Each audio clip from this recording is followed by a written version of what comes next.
Hi മച്ചാമാരെ, നമ്മുടെ ചേട്ടൻ പൊടി മൂടിയ സമയത്ത് അവിടെ നിന്നുകൊണ്ട് വീശുവല കടലിലോട്ട് എറിഞ്ഞ് മീൻ പിടിക്കുന്നൊരു വീഡിയോ ആണ്. ചെറിയൊരു വീഡിയോ ആണെങ്കിൽ പോലും നമ്മളും ഫസ്റ്റ് ടൈമാണ് ഇത്രയും അടുത്ത് നിന്ന് കാണുന്നത്. ഒരു ഇൻട്രസ്റ്റിംഗ് ആയി തോന്നി. അങ്ങനെയാണ് നമ്മൾ വീഡിയോ ഇടട്ട എന്ന് ചോദിച്ചപ്പോൾ ചേട്ടൻ്റെ അടുത്ത് ചോദിച്ചപ്പോൾ ചേട്ടൻ വളരെ ഹാപ്പി, ഓക്കെ ഇട്ടോളാൻ പറഞ്ഞു. അങ്ങനെ നമ്മൾ നേരെ വീഡിയോ എടുക്കാനായിട്ട് നിൽക്കുകയാണ്. പുള്ളി വീശുവല കൊണ്ട് അങ്ങോത്തോട്ട് പോയി ആഞ്ഞൊരു വീശ് ദാ കിടക്കുന്ന പല നാലായിട്ട് പിരിഞ്ഞ്. സംഭവം പൊളി തന്നെയാണ്. പുള്ളിക്കാരൻ റിസ്ക് എടുത്താണ് വീശി എത്താറായിട്ടുണ്ട്. നല്ല തിരയടിച്ച് കയറുന്നുണ്ട്. നമ്മൾ ആ സൈഡിൽ നിന്ന് നമ്മൾ അടുത്തെത്തിയിട്ടുണ്ട്. വീശി കൊണ്ടുവരേണ്ട ആൾ കൊണ്ടുവന്നപ്പോഴത്തേക്ക് അതിൽ കയറിയിരിക്കുന്നത് നല്ലൊരു പരിച്ചിലാണ്. കണമ്പ് പരിച്ചിലെന്നൊക്കെ പറയുന്ന നല്ല സൂപ്പർ സൈസ് സാധനം. ഇതൊക്കെ നമ്മൾ ചൂണ്ടയ്ക്ക് പിടിക്കാൻ നേരത്ത് ഭയങ്കര ഇൻട്രസ്റ്റിംഗ് ആയിട്ട് നിന്ന് പിടിച്ചിട്ടുള്ള സമയം ഉണ്ടായിരുന്നത്. ഇപ്പോൾ ഇത് കിട്ടാനില്ല. കാരണം എന്ന് വെച്ചാൽ പൊഴിമൂടി കിടക്കുന്നുണ്ടൊന്നും അകത്തോട്ട് കയറി വരുന്നില്ല. ഇതാണ് അവർ കിട്ടിയ മീൻ.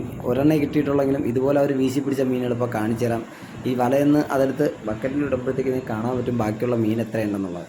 ഇത് കണ്ടുകൊണ്ട് അറിഞ്ഞുകൂടാത്ത ആരും വീശുവലയും കൊണ്ട് നാളെ പൊഴിയിലോട്ട് വരാൻ നിൽക്കേണ്ട. കാരണം എന്ന് വെച്ച് കഴിഞ്ഞാൽ മണ്ണിൽ എപ്പോൾ വേണോ താന്നു പോകുന്നൊരവസ്ഥയാണ്. ഇവർക്കൊക്കെ നിന്ന് പരിചയമുള്ളതുകൊണ്ട് ഓക്കെയാണ്. റിസ്ക് എടുക്കരുത്. മീൻ നമുക്ക് പിന്നെ ആയാലും പിടിക്കാം. അവർക്ക് കിട്ടിയിരിക്കുന്ന മീൻ ഇത്രയാണ്. ഫുള്ള് കണമ്പും പരിചയമാണ്. സൈസ് സാധനങ്ങളിലാണ്. അപ്പോൾ മറ്റൊരു വീഡിയോയിൽ കാണുന്നവരേക്കും bye bye guys, see U.